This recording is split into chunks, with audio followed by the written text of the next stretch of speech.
Hello everyone, in this video we'll be talking about anatomy of pharynx. So in this video we'll be dealing with its introduction, parts, features, muscles, nerve supply, blood supply, action and lastly its applied aspects. This pharynx is a funnel-shaped tube which acts as a common passage for food and air. It is situated below the skull and above the esophagus.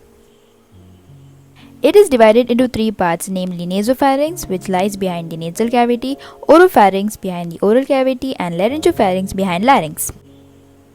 Following are some of the features of pharynx. One is the pharyngeal opening of auditory tube, pharyngeal tonsil, pharyngeal recess or fossa of Rosemuller, levator valli palatini, salpingopharyngeal fold, palatine tonsil, laryngeal inlet, and pyriform fossa.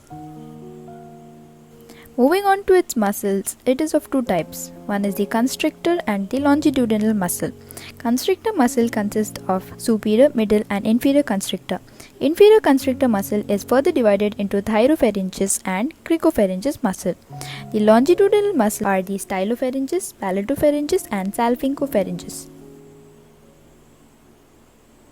So let's discuss about the origin of the constrictor muscles. The superior constrictor muscle arises from the pterygoid humulus, pterygomandibular raphe, mylohyoid line of mandible, and the side of the tongue. The middle constrictor arises from the stylohyoid ligament, lesser corner of hyoid bone, and upper border of greater corner of hyoid bone.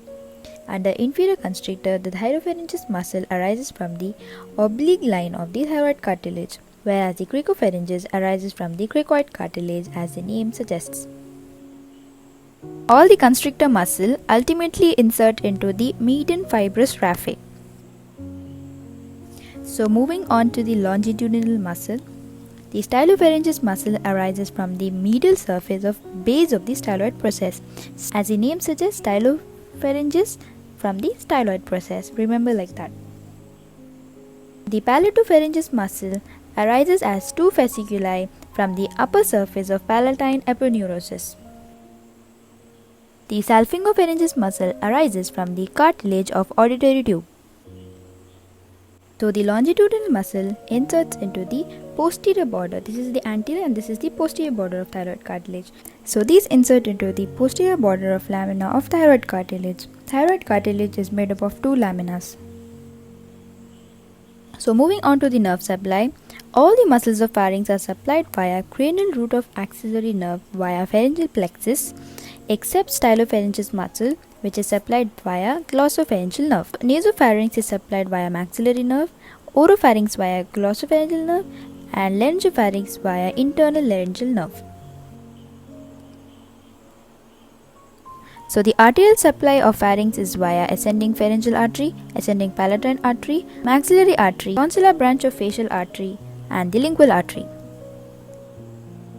Its venous drainage is via internal jugular vein. Its lymphatic drainage is via retropharyngeal lymph node into the deep cervical lymph node.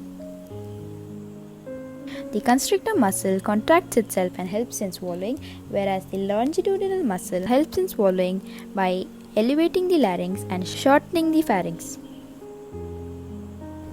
Its applied aspect includes the pharyngeal pouch or the Zerker's diverticula. Between the thyropharyngeus and cricopharyngeus is a gap called pharyngeal dimple or the Killian's dehiscence. Due to neuromuscular incoordination in this area, the bolus of food is pushed backwards to produce a diverticulum called the Zerker's diverticulum.